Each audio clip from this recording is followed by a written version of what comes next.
Oh, hi. It's your girl, the lady Miss VaginaJenkins, and it is time for Queer Astrology.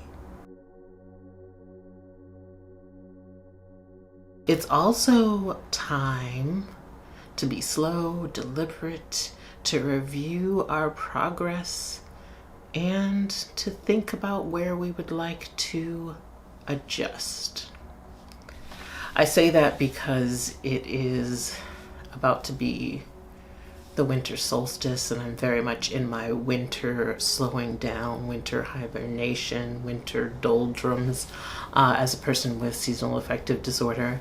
And we are in the middle of Mercury in her micro braids, or retrograde, whatever they be saying.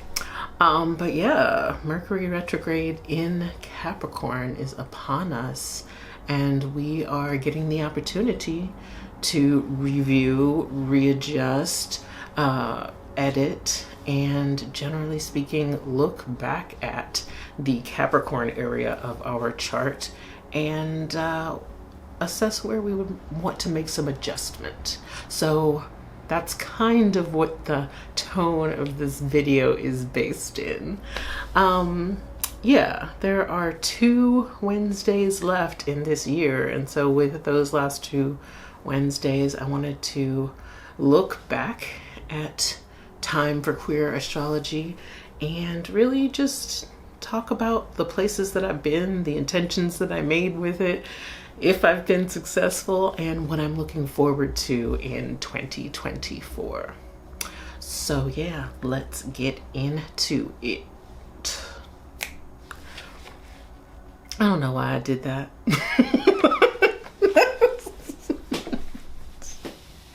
Child, I'd be doing anything on here. Anyway. As I'm thinking about the looking back portion of things. So I started my YouTube channel in 2008. And, folks would say, oh my gosh, you started that long ago and you only got like 300 followers on here. Yeah, because when I started my YouTube channel back in the day, I did not think about being a YouTube content creator. I thought that the main way that I would be using YouTube was in documenting my arts practice.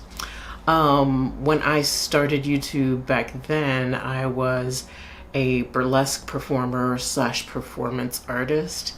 And so I would put my acts on YouTube, my practice sessions on YouTube, to help me sort of like assess my progress, to figure out like where I needed to like shift things, and because it was a way to house videos that I would then share to like grant applications or festival applications for performance artists or burlesque dancers.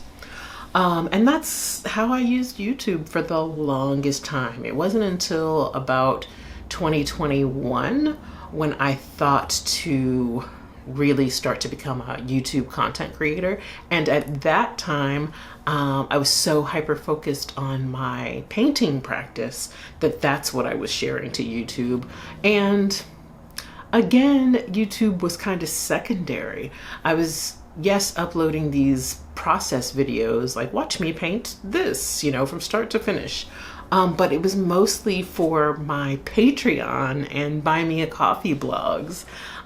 They didn't have video hosting, and so I would host my art videos on YouTube, but link them privately for patrons on Patreon and my Buy Me a Coffee blogs, which, by the way, that is the most consistent and preferred way to support me. So if you are interested in supporting me as a Black queer autistic creative, and supporting this channel generally speaking, please subscribe to those blogs.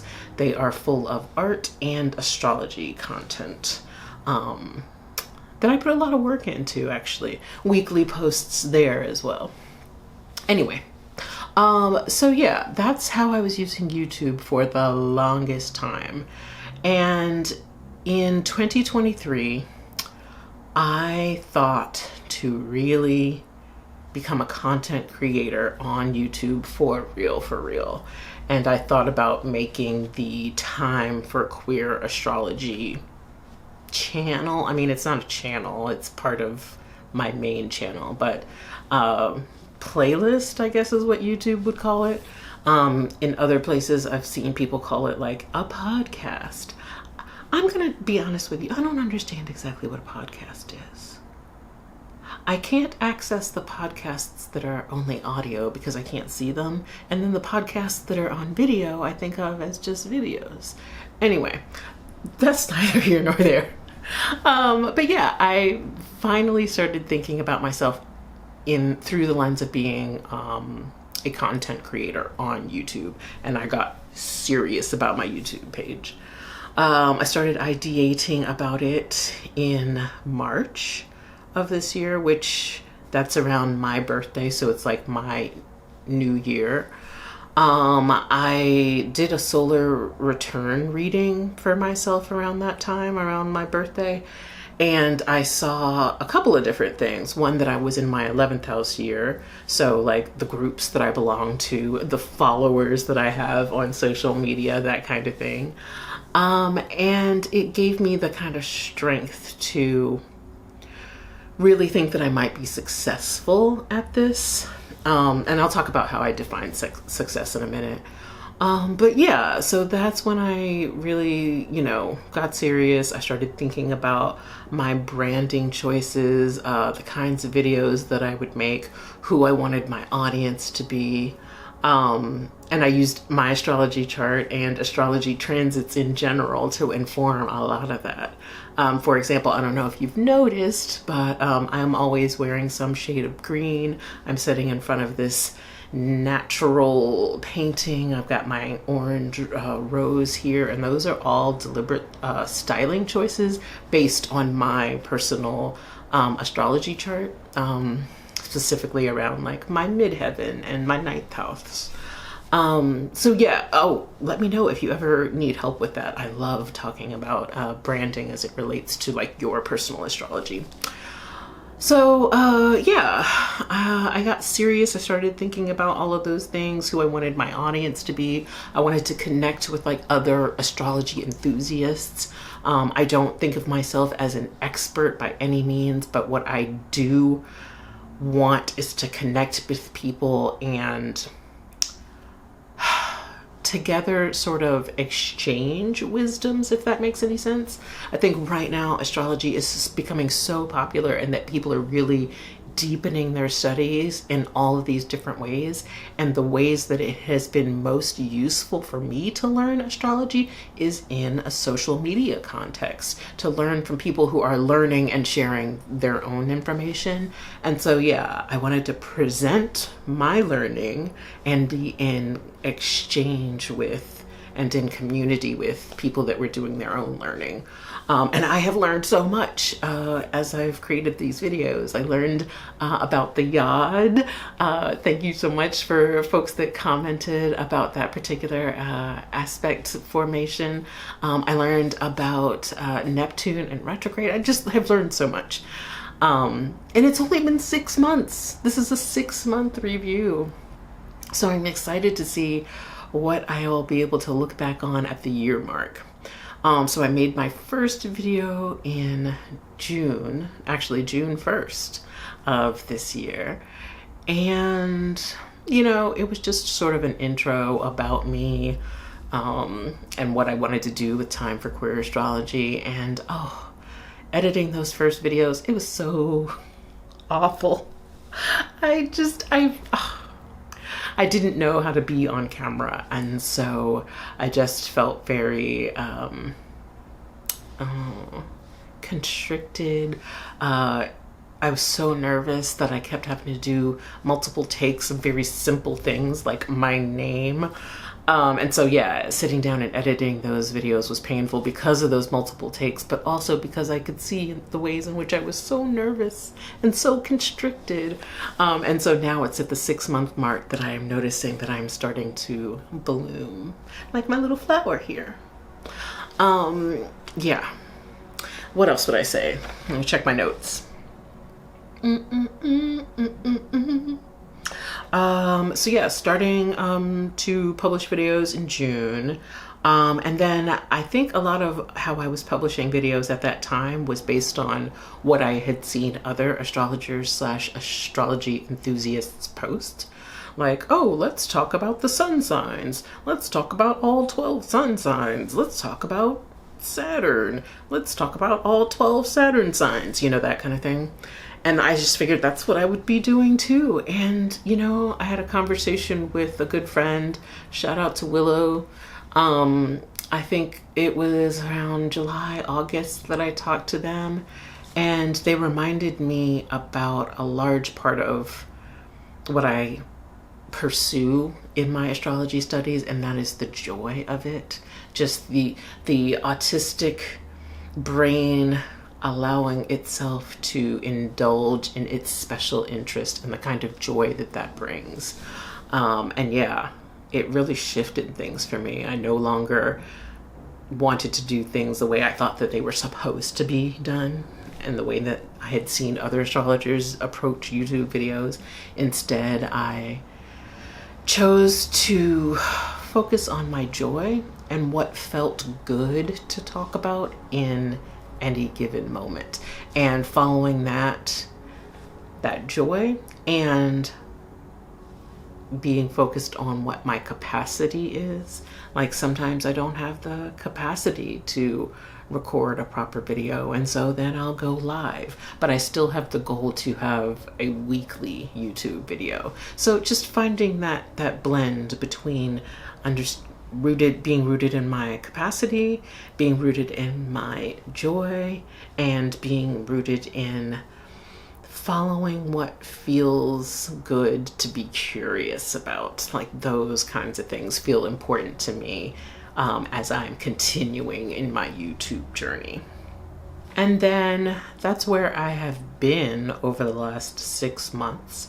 And then as I am looking forward to the next 6 months, I very much, I want to reach that YouTube monetization goal.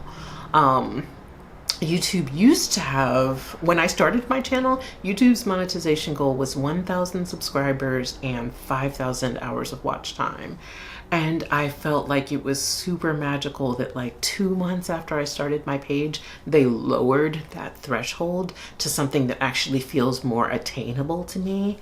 And then, yeah, I was always in it for like the joy of like talking about my special interest with others. But when they lowered that monetization threshold, it lit a fire under my butt. I definitely want to get to a place where I'm able to monetize my YouTube content. The threshold now is 500 subscribers, and I'm at 353 as I record this video. And the watch hours are now only 3,000 watch hours, and I'm at like 1,900 something. So I'm like this close. And yeah, so my birthday is in March. That's 3 months from now. And I really fervently believe that by March of 2024, I will have hit that monetization goal, so that when I hit the 1 year mark, I can talk about what it feels like to be a monetized YouTube creator.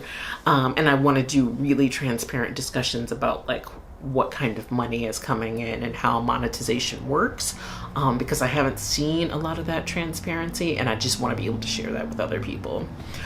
So that's something I'm definitely looking forward to. And then I've written down 3 goals, and I want to read them aloud to you, to share with you, but also as accountability to myself, to keep myself honest, so to speak. So yeah. Number 1, I said I wanted to continue connecting to the wisdom of other folks who are similarly invested in using astrology to understand the world and their role in it. Number 2, I want to continue expanding my astrology knowledge, connecting to collective wisdom, and keeping my weekly video goal, because it keeps me invested in learning and in sharing. And number 3, I want to be able to experience abundance doing something that I love and I value. Yeah. Generally speaking, I want, as I'm looking forward to what the next 6 months of my YouTube journey are going to be, my keyword is expansion. I want to expand my networks and connections. I want to expand my knowledge, and I want to expand my joy. Yes. And it's gonna happen. It's gonna happen. And I'm just so curious to see how it will happen. And I'm so grateful to have you along that journey with me. So yeah, let's see what happens. That's it. That's the video. Thank you so much for supporting my YouTube channel these last 6 months. It has been a pleasure to be in a community with you. Thanks for watching. Thanks for commenting, for subscribing, and just for generally being dope ass people. And thank you for making time for Queer Astrology.